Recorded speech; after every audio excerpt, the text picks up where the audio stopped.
கார்த்திக் பன்னாட்டு நிறுவனத்தில் பெரிய பதவியில் இருப்பவன். அதிக சம்பளம், பெரிய வாழ்க்கை முறை என்று வெளிப்பார்வைக்கு சொர்க்கம் போல தெரிந்தாலும் அதிகாலை முதல் நள்ளிரவு வரை லேப்டாப்பிலேயே மூழ்கி கிடக்கும் மன அழுத்தமான இயந்திர வாழ்க்கை அவனுடையது. அவரது தாய் அலமேலு மகனின் சோர்வையும் முக வாட்டத்தையும் கண்டு எப்போதும் கவலைப்படுவார். விடுமுறை நாளில் கூட லேப்டாப் மற்றும் போனுடனேயே பிஸியாக இருப்பான். கார்த்திக் சிறுவயதில் சோர்ந்து போகும்போது அவனுக்கு பிடித்தமான தேங்காய் பாலில் நாட்டு சர்க்கரை கலந்து தருவது அலமேலுவின் வழக்கம். அப்படி ஒரு விடுமுறை நாளில் தீவிரமாக மீட்டிங்கில் இருந்த கார்த்திக்கிற்கு தேங்காய் பாலுடன் வந்த அலமேலுவை கண்டதும் கோபம் தலைக்கேறியது. முக்கியமான மீட்டிங்ல இருக்கேன், என்னை டிஸ்டர்ப் பண்ணிட்டே இருக்கே என்று எரிச்சலோடு கத்தினான். மனம் கலங்கிய தாய் பால் கிண்ணத்தை வைத்துவிட்டு அமைதியாக நகர்ந்தார்.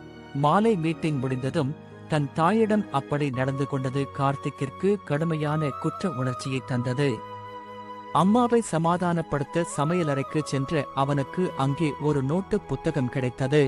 அதை திறந்து பார்த்து அவனுக்கு நெஞ்சு அடைத்தது.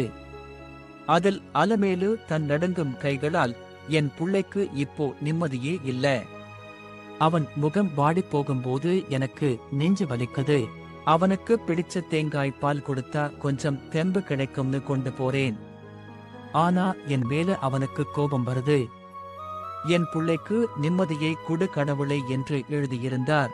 அதை வாசித்த கார்த்திக் தான் பெரிய உத்தியோகத்தில் இருக்கிறோம் என்ற திமிரில் தாயின் அன்பை தொந்தரவாக நினைத்துவிட்டோமே என்று தாரை தாரையாக கண்ணீர் விட்டு துடித்தான். மறுநாள் காலை சமையலறைக்கு வந்த அலமேலுவுக்கு மிகப்பெரிய ஆச்சரியம் காத்துக் கொண்டிருந்தது. கைகளில் மாவு ஒட்ட தன் கைகளாலேயே சுட சுட அலமேலுக்கு பிடிச்ச பலகாரம் செய்து கொண்டிருந்தான் கார்த்திக்.